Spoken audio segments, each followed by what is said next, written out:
Hello and welcome back to another episode of the Ealing Road podcast, where on today's show, we're finally doing it, boys. We're finally doing it. An away win. That's what we're talking through. 5-0 against Southampton at St. Mary's on Saturday. Craig, how are we? Absolutely buzzing. Absolutely buzzing. I took a little shout out. I took my new girlfriend to Southampton away, and I was so worried about it because I thought if we lose this, it's not going to be a very good first impression, but we won 5-0, so she can come back. Very romantic, Craig. Dan, how are we? I'm good. My girlfriend's first game was actually a 7-0 against Oldham in the League Cup. So I think it's a good luck charm. But then they think it's always going to be like that, and it's not, unfortunately for them. Yeah. Guess the game that my missus has been with me to this season. Guess. Just one. Brighton away 0-0. No. More painful than that. Way more painful than that. Oh, it's a Fulham game, was it? The only game my girlfriend has been with me this season was Fulham away. She can't come again. She can't. She won't. Just before we get going, guys, remember to drop a comment down below, subscribe to the YouTube and Spotify channels, follow us on the socials at the Ealing Road on Twitter, at Ealing Road Pod on Instagram. Also subscribe to my channel. There's going to be a tactical breakdown of the Southampton game coming out this week. The link for that channel will be in the description. In terms of today, I thought we'd run through Arsenal very quickly at the top. Then we'll go into Tweet of the Week and then we'll talk about Southampton. But Arsenal, boys, I think the first half was very good, Craig. I think the second half we kind of just got blown away, and then following that, it was kind of a dead rubber. I thought watching on. Yeah, I did say, didn't I, beforehand, that I thought this was one of the free hit games that we've got, but we've got other games like that coming up, which we need to basically hold our own in. Go 1-0 up, but I didn't really expect us to go 1-0 up, to be honest. So that was a pleasant surprise and a really good finish from Bryan. But yeah, sloppy defending and unfortunately a bit of an error from Mark Fleck, and which he posted about on social media afterwards, didn't he, as well?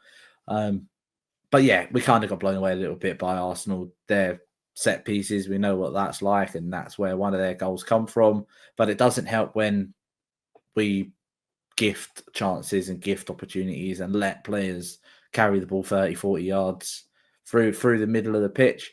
But we know what Arsenal can do, and we kind of let them do it at times. But it was a free hit. This was a more important game. Southampton was more important to me than the Arsenal game was anyway. Yeah, I think with their set pieces, they're a little bit of a cheat code now. I think it's like 14 goals they've scored, or at least since the start of last season. I think they're maybe on 11 now this season from set pieces, which is just ridiculous amount of goals. But it was kind of a cheat code. The one thing I did see about the Arsenal game, Dan, John McKenzie, who we've had on this podcast before, he said something about Brentford being too passive in our pressing game, and he's not really happy with what we've been like out of possession against top six teams. And it kind of, their equaliser in that game, the Jesus one, you got like Wissa and Mbeumo camped on the edge of our penalty area because we're just so deep in terms of that low block. Was that frustrating that there were some other things about us, kind of the momentum of the game kind of just went, and we were a little bit too passive going forward in the second half when Arsenal was sitting back against the defence that has Saliba and Gabriel in it? Was always going to be difficult. But what disappointed you about the Arsenal game, Dan?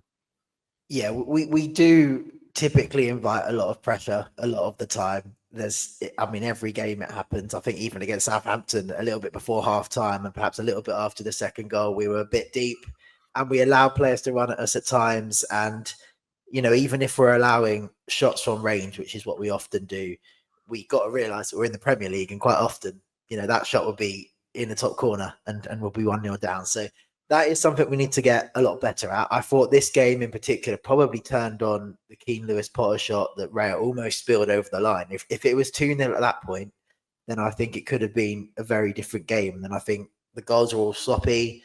And then after the goals, when we had most of the ball, but we weren't really doing anything with it, I thought we just lacked a bit of belief and a bit of urgency to just try something different to get back into the game. So I guess that was a bit frustrating as well. And then with the subs, I think that was a little bit of an admission that we're just preparing them for the next game. And when the likes of Damsgaard and Norgard came off with like 20 minutes to go. Yeah, well, I think given the result on Saturday, it was probably a good decision. Yeah, I'm not complaining. Yeah. not about the Newcastle game. Yeah, I think for sure we kind of scratched that one off as a free hit. It's a little bit disappointing that we're now back-to-back defeats at home against Forest and Arsenal. But we made up for it. Let's move on to Southampton. We'll start with tweet of the week, and there were many things floating about on Twitter this week. My favourite of which is definitely that video that's been doing the rounds on social media of someone's mum who'd never been to a football match before or knew nothing about football, predicting a home 5-0 loss, and then Adam Armstrong coming out and giving her the shirt after losing 5-0 at home. Craig, if that was you, Craig, after losing 5-0 at home, would you have done it? I'm surprised that they even bought Adam Armstrong in to give a shirt away. If I was the player, I would have just refused. I would have just said, no, it's not happening. I'm not doing it. But I wouldn't have even let my mum predict it. I wouldn't have even let her put that in as a prediction. Why would you do that? I know. It was hilarious, especially when it's not like a 5-0 home loss hasn't happened at St Mary's already this season. Already. Like, pretty sure they've had a couple of times where 5's been put past them. But yeah, no, Dan, that was hilarious. I love seeing that, especially something like that after a big win. It's just and the really boos as well. It's it makes it so much funnier hearing them booing as she's going to get the shirt.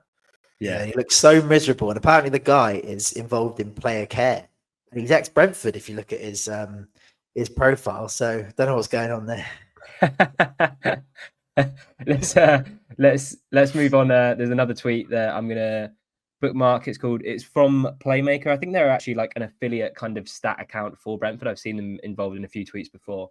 But most Premier League assists this season, we got Mo Salah on 13, Bukayo Saka, who Dan pointed out before we started recording, who's now injured, on 10.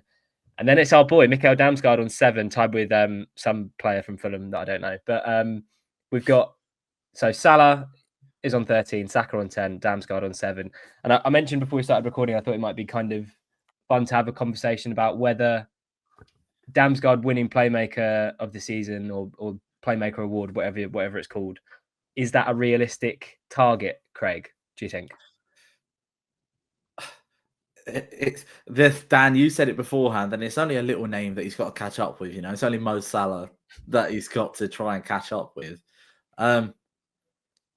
All it takes is an injury, and it's happened to Saka. So he'll probably catch up with him over the next few weeks anyway. We know how good Mikkel Damsgaard is, and the chances that he creates, and the opportunities that he affords to his teammates.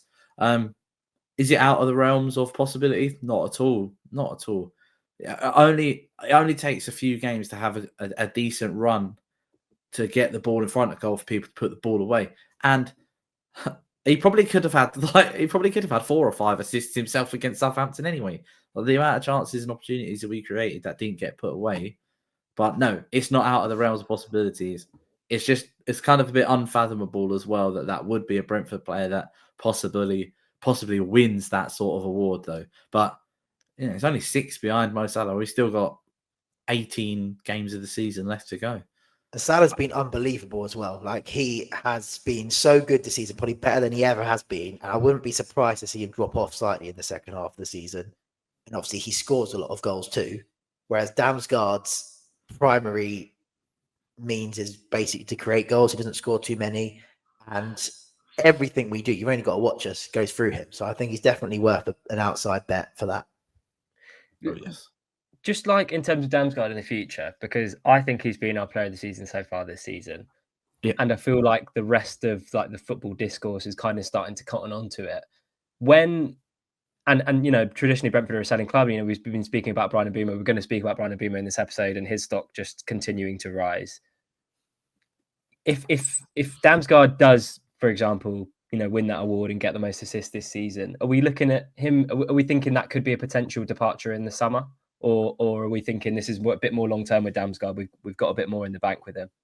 I don't think we want to lose both of them at once in terms of Bryan and Damsgaard, and I think Bryan's time is probably next summer. So I would have thought we'd try and keep hold of Damsgaard for at least another year.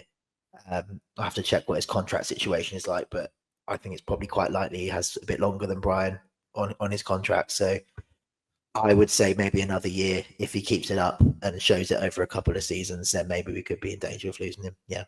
He signed to 2026, Craig. What do you think? Well, Bryan or Damsgaard, sorry, because Damsgaard's until 2027. Sorry, it says on in transfer market 2026. He can go for £1 billion.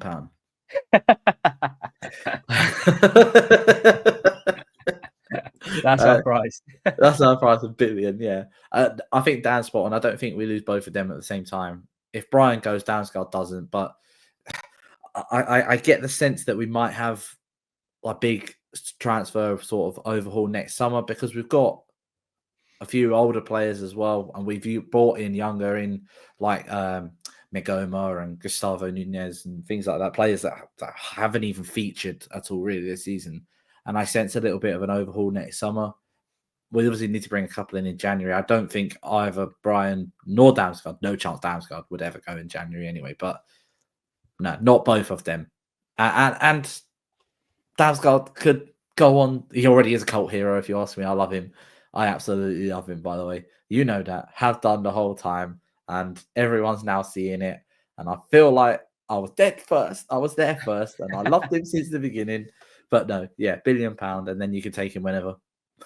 I don't know about you two, but like every single week, I'm just in awe of what he does on the football pitch. It's just some of the tricks and the flicks and the way he gets past people and the assists and the passes. It's just like from where he was and to go from a point where I think a lot of Brentford fans are not written him off, but they'd always kind of said we're not really too sure, to now being our standout player this season. Dan, I'm surprised every week, but I don't know why I am anymore because we see something from him every week. There's at least 1 or 2 or 3 moments of just sheer brilliance, and it just kind of sets him apart from everyone else in our team. Yeah, he looks a level above. He's always trying to go forward. I sit there sometimes thinking, especially when we're struggling to break teams down, I'm sitting there thinking, I wish there was 2 of him, to be honest, either side of Norgard. Then we'd be flying. Yeah, he's got the potential to be one of the best players we've seen. I think he's just got to show it now for a little bit longer because it has only been half a season, really, at the very top level. So he's just got to do it for a little bit longer. And then I think he'll be there as one of the best players we've seen play for Brentford. Finally, I think the last one that I want to mention is a tweet from Squawker. Most Premier League goals scored for Brentford in the competition's history. Ivan Toney on 36. Johan Wiese now tied with Ivan Toney on 36 and Bryan Mbeumo on 35. They've said Ivan Toney's record won't last too much longer. It definitely won't last too much longer. Did we, the narrative before the season, Craig, in terms of, how Brentford are going to cope without Ivan Toney's goals? I think we all kind of knew that we'd be fine with Bryan Mbeumo and Johan Wiese kind of fit and firing and available. Yeah. Are we surprised that I saw another tweet with it? Brentford are the first Premier League club to have 2 players into double digits for the season in terms of goals. Are you surprised at all about how integral they've been or how much they've kind of stepped into that mantle of replacing Ivan Toney's goals? No, I'm not surprised because, like you said, we did see it last season when Ivan was banned for so long, and then when he was rubbish when he came back, we saw it so much last season. The one thing that maybe is surprising me is just the number of goals that they've both scored so quickly into the season. I mean, I think they're on 22 goals combined in 20 games, which is obviously for us, for a team, for a club like us, is fantastic. And being the first club this season to have 2 goal scorers in 10 plus goals, it just shows that the club, Thomas Frank, he knows what he's doing. He puts the trust in the right players, and those players then fulfill that trust. They show their worth, and we nearly sold Wisser in the summer. We nearly sold Wisser in the summer to Wolves or something like that for like 20 million. Like, how integral has he been to our season so far as well? And we don't look the same without any of that. Those 2 in the team, really. Wisser had a little bit out, didn't he? Yeah, he got injured against City. Had a couple of games out, didn't really look the same. Comes back and then he scores. And I know we're going to go on to it, but the amount of chances that he had on Saturday, both him and Bryan could have had hat-tricks. Yeah, for sure. Let's get into it. Let's talk about Southampton. Dan, I'll come to you for initial thoughts, and then we'll talk a little bit about the lineup, because I do think there was intent there from the start when you see that Vitali's dropped to the bench and Jensen comes in and Schada's up top as well. But initial thoughts, Dan? Well, it reminded me a bit of Luton away, except we weren't playing in a cardboard box this time round. Much bigger stadium in Southampton. Otherwise, no different. It also reminded me of the famous Southampton 9-0s. I think on another day, we missed so many chances. We scored 5, but we missed so many chances. And genuinely on another day, this could have been another one of those games for Southampton. And I think it's probably the best, or it's certainly the most chances I think we've ever created in the Premier League. But we'll talk about it later. I don't know how much you put that on us playing really well, or Southampton probably put it in the worst display I've also seen of any team in the Premier League. Even when they were on top for 5 and 10 minutes here and there, they're just completely blunt up front. I don't think that big guy up front, Onuachu, I don't think he's ever scored for them. So you just, I think from their point of view, no matter who's in charge, whether it's Russell Martin, whether it's this guy, I just think they're nowhere near good enough.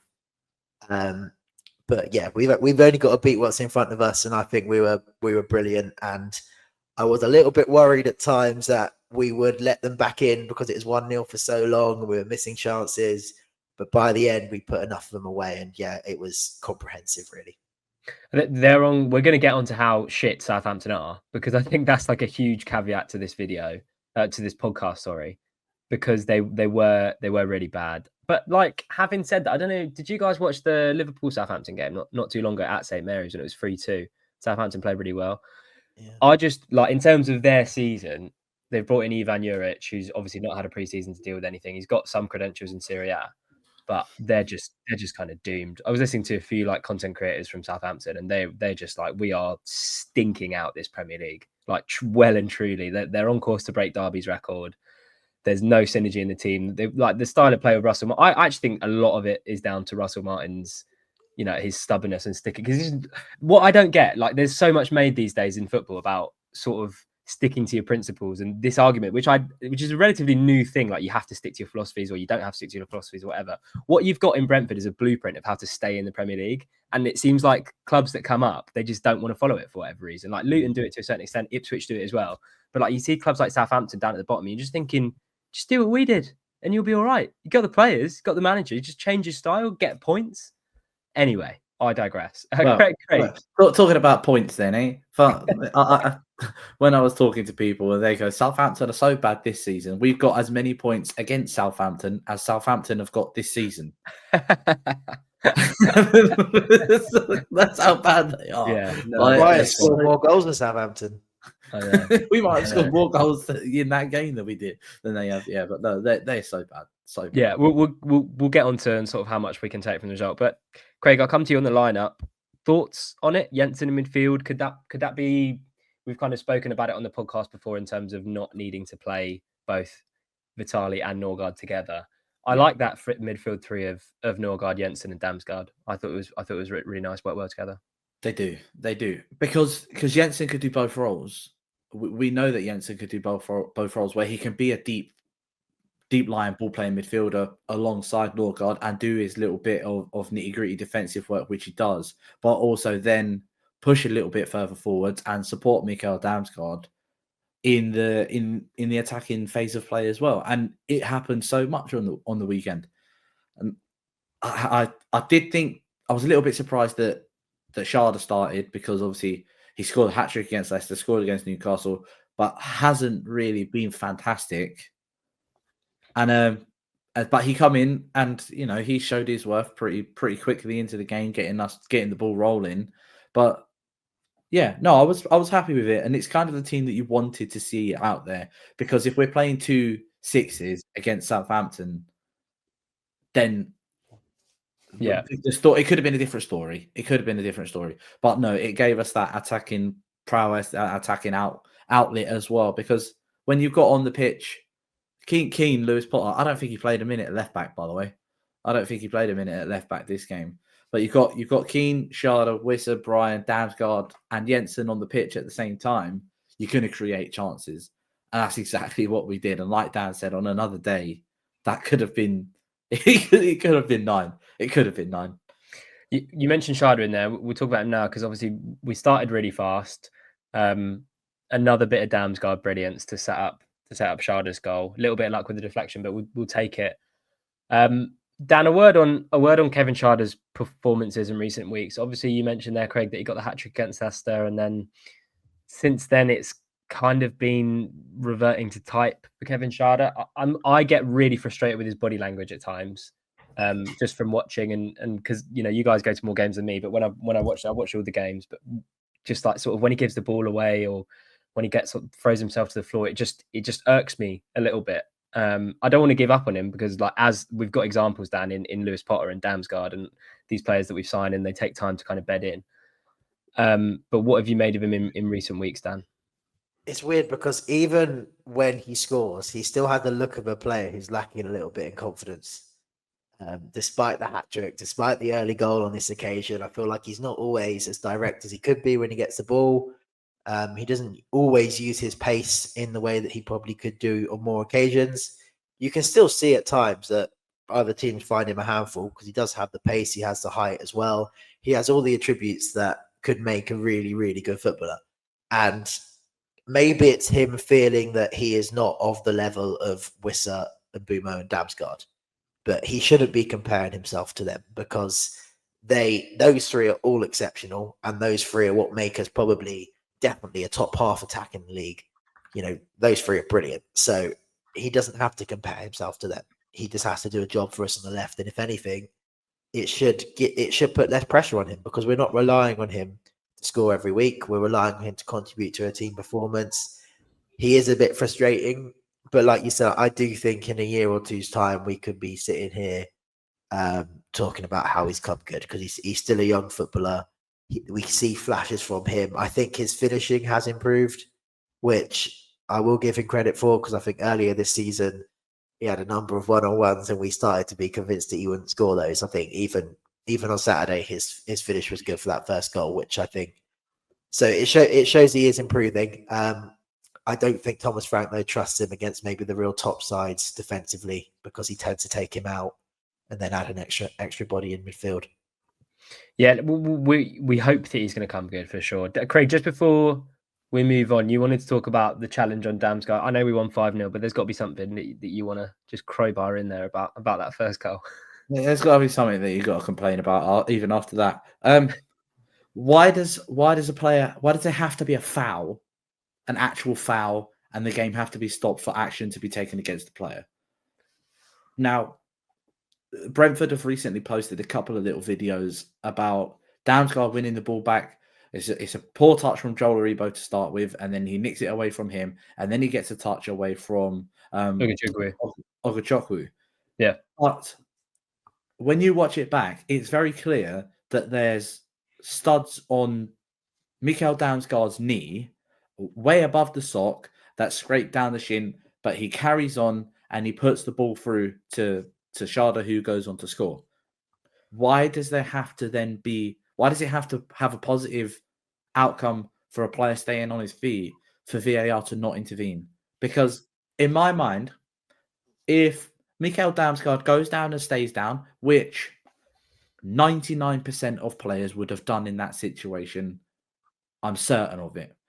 I'm certain that most players would have gone down and stayed down, but his tenacity, in my opinion, saved him, Ogachukwu, from getting sent off. Why does there have to be like an actual bad foul or stoppage in play or something for the referee or VAR to intervene? Is it not double jeopardy? Does that not apply? Because like if he doesn't score, then I reckon the ref would, or the VAR would recommend an on-field review because it's only because he scores that the foul is an afterthought. Do you know what I mean? Whereas if he doesn't, then we don't get the goal. So therefore, that you look at the challenge. Is it not? Is it still not serious foul play though? Because if Dan, what do you? I think they probably completely. I could go to the other end of the spectrum. I could go to the other end of the spectrum. What if there's an off the ball, like a completely off the ball incident where two players are having a bit of a kerfuffle, shall we say, between the two of them, and one of them puts a head in and there's a headbutt off the ball while the ball is still going, and then there's a goal. Does the referee then do nothing about that situation because the ball's gone in the back of the net? Yeah, no, I see what you mean. I think as well, it wouldn't. You just said that you think they might have missed it. If Damsgaard goes down and makes a meal of it, then I think it's probably a straight red. But the fact that he kind of just rides the challenge and carries on going, whether then they would have come back to it, despite Damsgaard not making a meal of it, is up in the air, but I don't know. I always say, Craig, you got to lighten up, mate. It's a 5-0 win for fuck's sake. it's not good enough. It should have been 10. It's not good enough. It's inconsistent. I've sseen them not given, even when VAR check it sometimes. I will go back to like Onyeka last year, where he clearly studied someone. Yeah. I honestly think that they probably didn't even notice that there was a potential foul in the build-up and didn't even think to check it because there was a goal going on and they were too busy checking that everything was okay with the goal. But yeah, I mean, he made an attempt to get the ball, so I guess, you know, it's not a complete off-the-ball incident. Yeah, I have to read the rules on that one, whether it still should be. I mean, it is dangerous. Yeah, there was a chance that Damsgaard could have been, you know, quite seriously hurt from that. Which again would have probably changed it if he went down, like you said. Yeah, I think we could have, probably should have. We've mentioned it it might have been 9-0 on a different day, but we definitely should have been out of sight in that first half. There's a big chance for Wissa, which I think you'd 9 times, you know, we've spoken about it, 9 times out of 10, you'd expect him to score that one where it kind of, Bryan plays it into him and it goes around the corner in the centre half and he's got a kind of shot on goal and he's got the whole goal to aim from. And that was one of 2 that he had. We're going to get onto his second chance as well. Before Christian Norgard hits the bar, not with a header, comes off his back or his shoulder. But Dan, I can't remember being that level of on top in a game this season so far. I think the only other one maybe would be Wolves at home, but even then, they'd scored twice by the point where we were like fully on top. But it was just, it's great to see us being so dominant, I guess. It was, but my thought at the time was that, you know, I hope we don't regret this later on, because I know Southampton were blunt in attack. They didn't really look like doing much even when they had the ball in dangerous positions, but it only takes one moment for them to get a goal and us to, you know, be a bit under pressure then and perhaps regret what came before. I think as well, the position that they're in, I was keen for us to just kill them off, because I was convinced, and it did turn out this way in the end, that when we scored 2 or 3, that there was a possibility of them completely collapsing. And if we had scored 2 or 3 much earlier on, then that's when we talk about 9-0 instead of only 5. So I'm complaining too. That's very true. Although we do know that if there's over like 4 goals, if it's more than 4-0 in the first half, there tends to be then no goals in the second half. That curse. But yeah, no, I know what you mean. Craig, I'll probably hand back to you because, you know, you're embroiled in the refereeing stuff for the disallowed goal. I'll probably hand back to you for this one, mate. Thoughts on it? Because I was really pissed off watching it. Because I can remember a couple of times this season where similar things have been happening in the box to our players and they don't get penalised for a penalty. I know it's different because it's a goal being disallowed because a goal's being scored and there's a foul in the build-up or whatever. I thought it was soft. That's all I'm saying.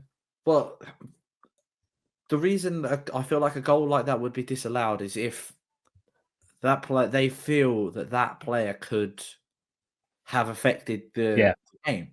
Yeah. When I was looking at it, it's Harwood Bellis, isn't it? It's Harwood Bellis and Wissa. And Harwood Bellis has no intent of trying to go for the ball. He's only interested in that little hustle with Wissa. He has no intent of going to block the ball. So if that's completely unrelated to the play, how does 2 players doing that impact his defensive ability to get to the ball when really he had no intentions of going for it anyway?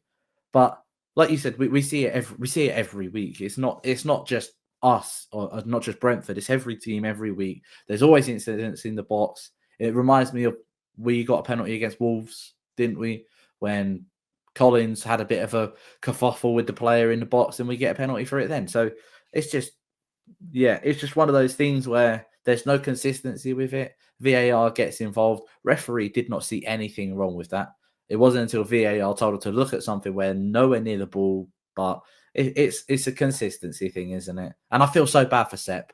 First goal as well for Brentford. So, but he'll get another chance. He'll score goals. He's always in and about there. But it's just, he looked like he was properly buzzing with that goal as well. I felt really bad for it. It's just consistency, isn't it? Yeah, they did get a bit of a boost following the goal being ruled out, and like you said, Dan, I think after we missed those chances in the first half, once you could see the momentum kind of shifting a little bit, I was cacking it a little bit. I can't lie, because the ground got up, the atmosphere built, and you're kind of thinking, oh god, what's going to happen next? And then we have another big chance, Dan, and this is like, this is Witter's chance. I'm pretty sure he had a similar one against Southampton a couple of seasons ago. Obviously, I don't think the ball was bouncing at that point, but he kind of takes it too early and ends up going high and wide. And then it kind of disproves our theory of him scoring 9 times out of 10 in those positions because he's missed 2 in one day. But credit to him because kept his head up, and I think that assist for Bryan's goal, Dan, was incredible, and even better the finish. Yeah, I mean, credit to Sharda as well for the header to lead to Wes's chance. That's what he could do, leaving him up high. Without Thiago, he is the only option really in the air to win those flick-ons. And I mean, it was terrible defending by Southampton for one flick-on to lead through to a one-on-one. But yeah, I can't believe that he didn't even test Ramsdale. That it was over. He had time to think about it, but I don't normally worry about that with Wissa. That's normally his bread and butter. But yeah, like you said, he kept going. He was composed and he did the right thing for Bryan's goal in terms of not shooting because there were a lot of bodies around him, whereas Bryan had a clear shot of goal. And then he got his goal in the end, which was a good finish. So I like the fact he didn't let it get to him and it didn't let it affect his confidence and that he still got the goal. And I'm pleased that he did get the goal. It wouldn't surprise me if there's a bit of competition between him and Bryan in the team, given that they're both scoring at a really good rate. They're both 1 apart in our all-time Premier League top goal scorers. So you can imagine that changing every week, perhaps. So yeah, I know you've got a question in here about why I didn't give Bryan a hat trick. That's perhaps why. I would have done my FPL wonders as well. Yeah, I captained Bryan, so he still got me a good return on this one. I was being facetious with that question. We'll get onto that, but I just want to talk about Bryan's goal, Craig, because that was just some finish. That's the finish of a player when he gets in front of goal. You know that he's going to score. Just absolutely spanks it into the top corner, and his stock, Craig, just continues to go up and up and up. I think the more he scores, naturally, the more noise is generated. I think there's been links to Arsenal and Liverpool in recent weeks. I'm not too sure how much weight there is behind those links. Thomas Frank still very firm on him staying in January. I think he kind of laughed off someone in a press conference saying something along the lines of, could he leave in January? And he said something like, good luck. But on that whole situation, Craig. The whole situation. He's not going anywhere in January. £1 billion, he can go. Again, here's another one. In regards to the goal, he does everything right. All he's got to do is just lever it, get it high, because goalkeepers will set themselves low to be able to get down to make a low save. So just hit it as hard as you can, get it high, get it into the roof of the net, and that's what he does. And Wissa does so well, but I think it starts from Bryan winning the ball back, playing the ball out to Wissa, and then getting around Wissa as well. And yeah, he's in my head, he's most likely the ideal Mo Salah replacement at Liverpool if he doesn't extend that contract. I mean, he's only 25, so he's still got 6-7 years of top level football, and we know as Brentford fans what he's capable of, and other teams are now seeing it and recognizing his capabilities and what he can do, and he will be at that top level. Whether they want to take that risk on him is a different thing, but yeah, he doesn't go anywhere in January. With the injuries and the stuff that we've got, we'll not get rid of anyone. That would be incredibly, incredibly silly of us, unless someone was willing to pay stupid money for him. £1 billion pounds. Yeah, £1 billion. He makes it 13 with his penalty before. I think my favourite goal of the day is kind of a toss up between Bryan's first and this, but I just love Paris Magoma in the build up, Dan, because I think when he's come on in games, he's kind of been. I remember when he came on against Villa and he was kind of playing that holding role. He didn't really look like he was progressing further than a 6 would.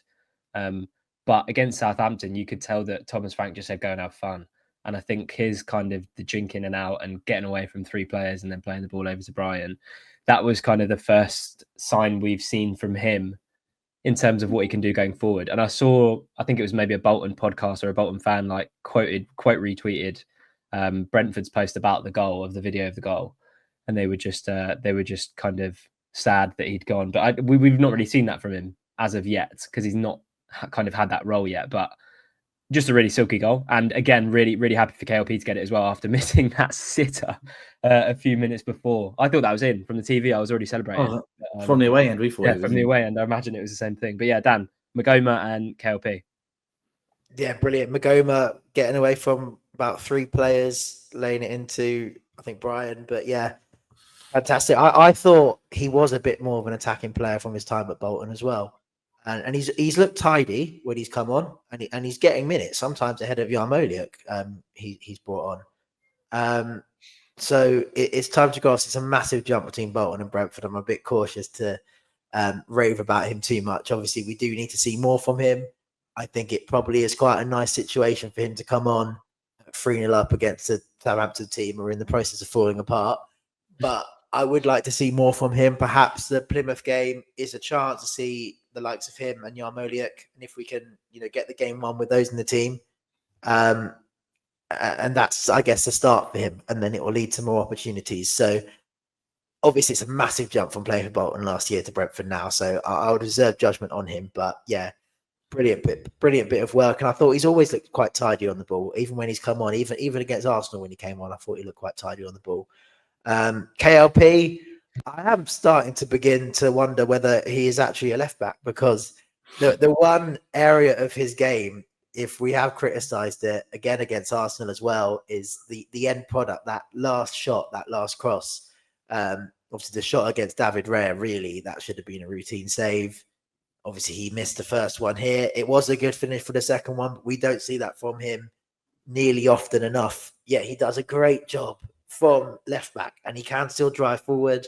He's good at dribbling with the ball, and he's actually proved to be quite good defensively as well. So I know he's getting a new contract. It's widely reported, and I think he definitely deserves that. And I think I'm again very pleased that he got his goal again on Saturday. Wissa gets the 5th. Craig, I was only being facetious when I put this in the running order, but could he have squared it to Bryan for his first Premier League hat trick? Could he? I did want him to. Once you miss 2 as well in the game, like, he's probably got the bit between his teeth, and he's like, no. Well, you can see that by the celebration. Yeah, you can see that by the celebration. You get to Bryan scores the second. There's a bit of a celebration, and then there's the third. It's tame. And then Keane scores, a bit of a tame celebration, and then Wissa just loses his shit and goes for it. Yeah, I think that he'd had a torrid time in front of goal, and he could have easily scored a hat trick. There was the one in the first half where I think Bryan puts the ball through, defender gets a touch on it, and then he shoots straight at Ramsdale. Then there's obviously the huge chance in the second half when he's through 1-on-1 and he absolutely skies it. So he's had a torrid time in front of goal, but I don't think he was ever going to square that, because of, if he'd already scored that game, he squares that, and Bryan scores a hat trick. But I haven't seen this posted anywhere, and I've just been looking and doing some stats checking. That I'm so proud to be the first one to say this. I hope that Wissa goal was our 200th goal in the Premier League. Yeah, did not know that. Nice. So yeah, he wanted Ivan's record though, really, didn't he? And if he squared it, Bryan would have got Ivan's record. So. That's so true. That's so true. Yeah. Let's talk about some players. Obviously, we've spoken about Damsgaard. We've spoken about Bryan. I thought Sepp was very, very comfortable at centre half. And the next thing we're going to do is caveat this. It is Southampton. We've spoken about it in terms of them being pretty poor up top. But Sepp playing in his actual position, I think, probably looks a lot better than him playing at right back, which is, crazy, isn't it? Yeah, crazy what happens when you play in your actual position. But again, Dan, I want like Sepp, and obviously, you guys spoke about it on the last pod about Mads Roerslev. Quietly, another very good game. Another very good game he had. Yeah, I thought. So he deserves his flowers too, Dan. Yeah, I wish he got his goal, because he had an effort towards the end, and the fans started chanting if he scores or on the pitch. It was another good performance. I still, there is the odd cross that perhaps isn't as good, but then he's got good ones in him too, so he can do it. I think it's just about consistency with him and doing it on a regular basis and always making that right decision. Again, it's easier when we have more chances and we're on top, but you can't underestimate any 5-0 win away in the Premier League, no matter who you're playing. So we've got to celebrate it, and we've got to really appreciate what the players have done. And I think Roerslev was part of that. And it's not his first games. He has had good games every single season he's been at Brentford. I think the fact that it's just littered amongst other perhaps bad games is the frustration. And I think we need him just to be a bit more consistent going forwards. But it's been a few games in a row now that he's lifted his levels. So hopefully he can maintain that. And, you know, with a couple of tough games to go, like I said in the last episode as well, I think some of his best games for Brentford have been against your Cities and your Liverpools. So I hope to see that again in the next couple of games. Craig, I'll come to you on this in terms, you know, we've been speaking about it the whole episode in terms of how much can we take from the result. I think the main thing is that we're finally on the board away from home. I think we needed to go into this game and think, right, we have to win this game, because otherwise, you know, we're going to the away side, and they're bottom of the division. They've only won twice all season, or only won once all season, maybe even. We had to win that game, I think, Craig. And I think that's like, we can't take much from it going forward in terms of where we're going to be this season. I still don't really know where we're going to be this season, but I think that was the thing. We just needed to win, and we did it comfortably. Absolutely. We spoke about it on the last episode, where our fixture list seems to have reversed itself now to where points away from home are actually going to be more important to us than points at home, based on the run of fixtures that we've got. And as I said, I felt like this game was more important than the Arsenal game. And yeah, you can only beat who's in front of you. You can only beat who's in front of you. And if I'm being totally honest, if we'd have gone there and won 1-0, I would have been just as happy as if we won 5-0, because we hadn't won away from home all season, and how important it was for us to actually get 3 points on the board away from home. I'm ecstatic. I'm over the moon that we've beaten them 5-0. Bit disappointed that it wasn't more, but you've got to be angry at something sometimes, haven't you, when things have gone so well. But yeah, what was most important was you go there and you pick up 3 points. And with the run of fixtures that we've got away from home at the moment, it's important that we keep the ball rolling. Good performances at home, get what we can against those teams that we're playing, pick up points away from home, get them on the board. And and then that leads on to Dan saying Europe's back on again. Countdown's on. We've got to get some results against better teams. I think what we've seen so far this season is we are generally this season beating the teams that we probably should be beating. We're beating the teams that we should be better than, but we're not doing enough. We're having good periods in games, but we're not doing enough to get points against teams who are better than us, which will then put us in that European battle. I think apart from Newcastle, we haven't, and maybe Bournemouth, but I think Bournemouth, one of those teams that are perhaps a bit better against the better teams and not so good against teams like us. But we need to start picking up the odd point here and there, I think, against the real top teams to put ourselves back in that bracket. Yeah, for sure. Quick one on the game before we finish on the Southampton segment and look ahead to Plymouth and City at home. The away end on Saturday, chaps. I wasn't in the away end. I was watching on telly, but don't ask me how. Met Police, but I was watching on telly. The away end sounded amazing. I've seen loads of videos, you know, that chant with the Brentford, the mighty Brentford, that did the rounds. It was on the Match of the Day commentary even, which I thought was quite cool. I've been doing a bit of work with Bias as well. I'm a committee member at Bias now, and there's a working group that Bias have about sort of home and away atmosphere and how we can improve it. And obviously Saturday is massively helped by the scoreline and being so dominant throughout the game. And I think, you know, one of the things you can't really negotiate with in terms of atmosphere at home and away is how the team is playing. If the team's not getting you up for it, or if we're not winning, or if it's just not, you know, what you're seeing on the pitch isn't reflected in the stands, you know, I would love it to be every single week where we're supporting the team throughout. But obviously there's games where it kind of fizzles out for whatever reason. I mean, against Arsenal, especially in that second half, it was flat on the pitch and it was flat in the stands as well. What can we do as fans, do you think, to improve? Like, why can't it be like it was against Southampton every week or wherever we travel? I know it's difficult. Like, for example, the Villa game in midweek, that was always going to be a poor atmosphere. But we're kind of thinking about things that we can do at the G-Tech and away to kind of improve atmosphere from the fans. Because I know Thomas Frank's really big on it. He always wants as many people to travel as possible, etc., and to make as much noise as possible as well, because he knows how much it helps the team. But yeah, just the atmosphere on Saturday. It was really good, I thought. I'll let you take this one, Dan. It was really good. I mean, it's a difficult question in terms of what we could do. I think it's a good idea that this season they let you choose where in the away stand you want to be, and I think that does allow the louder fans to be together, and that generates a better atmosphere. I think so. So I think that's helped. I think Everton away was quite good as well. And again, there's a theme here. That was a game where we were down to 10 men under the cosh, but we were performing. And sadly, a lot of it is down to that. I think there's been too many away games this season where it's not even the result hasn't gone our way, but the pattern of play is just not, it's not very good to watch in terms of watching Brentford sometimes away from home. It's difficult. I mean, I sit in the North Stand at home, and you'll have more of a challenge, I think, getting the North Stand going than you with the West Stand.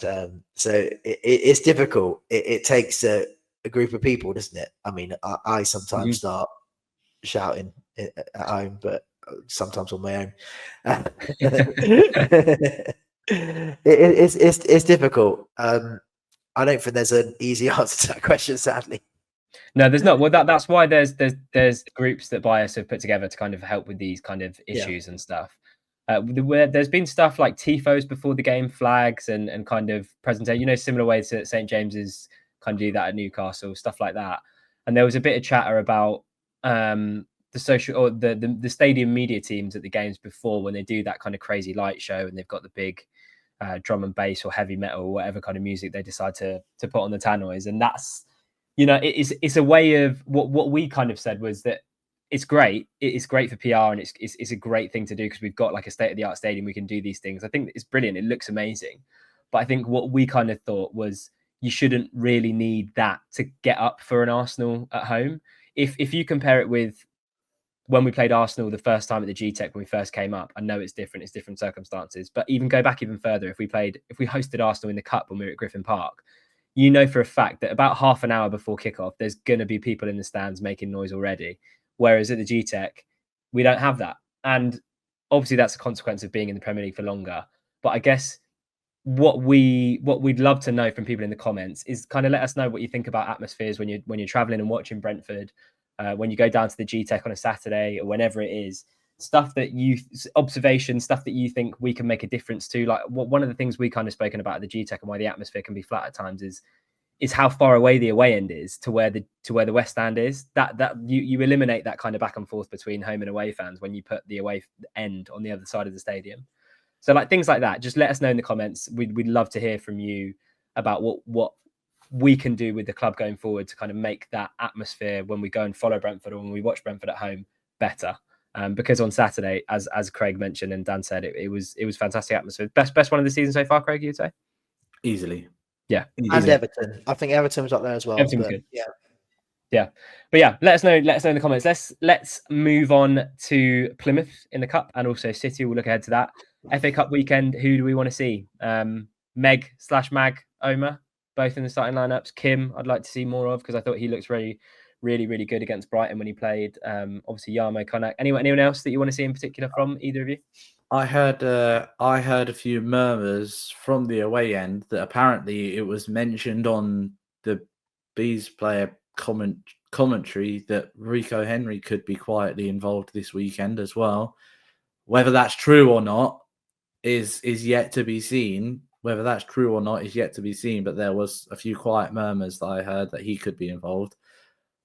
For all I know, he's fallen off the face of the earth because we haven't seen anything about him. But I would love to see him involved. Do I think it will happen? No, but I'd love it to happen. Yes. I can't see it because he don't play for the B team. No, he ain't. Yeah, I don't know. Yeah, nothing. Because he was supposed to do those like behind closed doors friendlies or whatever as well, but I've not seen any of those since the first one he was supposed to play in. But yeah, I mean, in terms of the FA Cup, it's an opportunity to go deep into a competition, and I think that has been made particularly poignant by what happened when we went to Newcastle in the selection up there. Dan, it's been a bit of a theme. We've spoken about it since we've kind of consolidated that status in the Prem. What do we want as fans this season? And I think it's been a bit more prominent this year than it has been in previous years in terms of us as a fan base wanting to go deep into a competition and prioritizing that maybe over the league at points. Obviously, I know it's Plymouth, so we're expected to win. having said that, new manager bounce. I don't have they appointed someone yet after Rooney's departure? Don't think so. At the time of recording, I'm not sure. I Have don't to double think so. check, but it's likely they will have by the time we play them on Saturday if they haven't already. So it's an opportunity to go deep into a competition, Dan, and I think that's something that Brentford fans would really value. Yes, your question about who do you want to see worries me a little bit, because I want to see us win first and foremost. I don't want to see us make so many changes to the extent where we're in a bit of trouble. I mean, even that Sheffield Wednesday game at the GTEC, we should have won. We had most of the possession, but we really struggled to break them down. And that was against the Sheffield Wednesday side, who also made changes. So I expect we might see the same from Plymouth, because they're in a relegation battle. So I would have thought that this wouldn't be their priority. It worries me a little bit that we've got City at home 3 days later. So that makes me think that Thomas Frank will rest players for this one.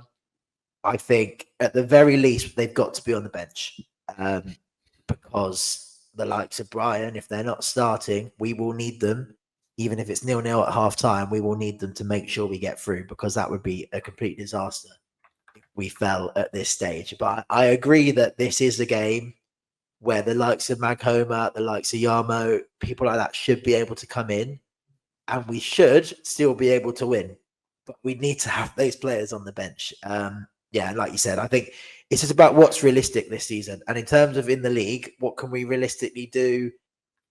Not a lot, probably. Maybe sneak into Europe, but it's a bit of a long shot, and you would get the same reward by going far and potentially winning a cup competition as well. So this would give us more excitement, I think, if we were to get to a semi-final at Wembley. Imagine that as a day out.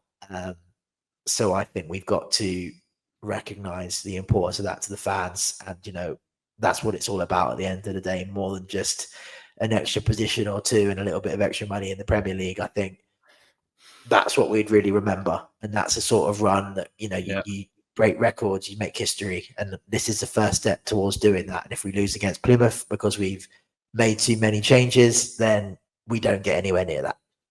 Yeah, Craig, I'm getting Gillingham flashbacks because the worst kind.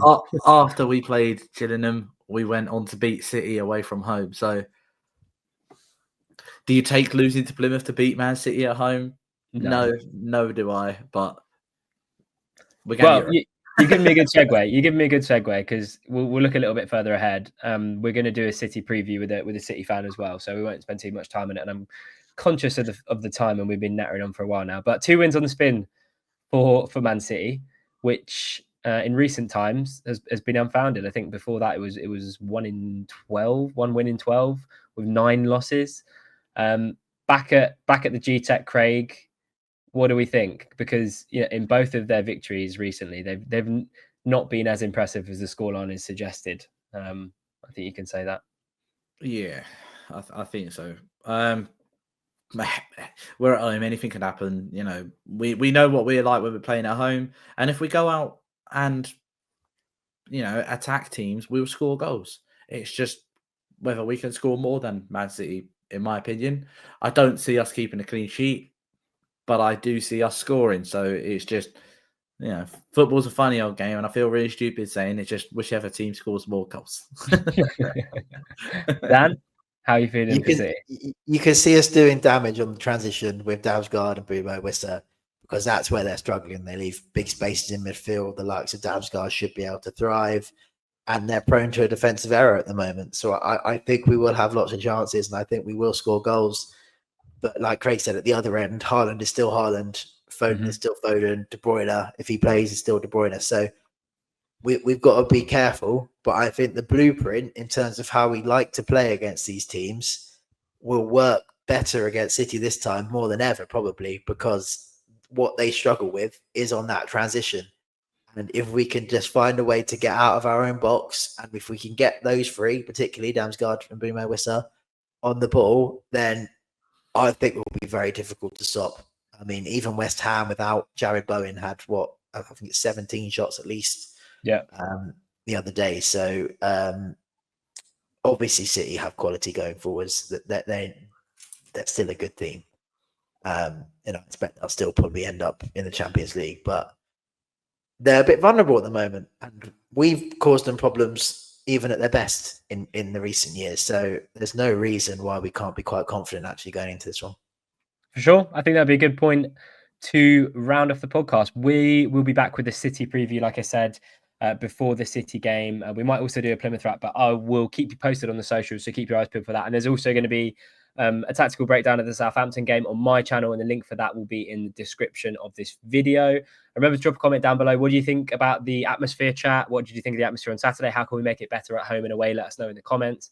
How are you feeling ahead of Plymouth? Who do you want to see, etc., etc.? Let us know down below. Subscribe to the YouTube and Spotify channels. Give us a follow on the socials at the Ealing Road on Twitter, at Ealing Road Pod on Instagram. Gents, an absolute pleasure. The first away win of the season. What a podcast. I really enjoyed that. Up the bees. Up the bees. Up the bees.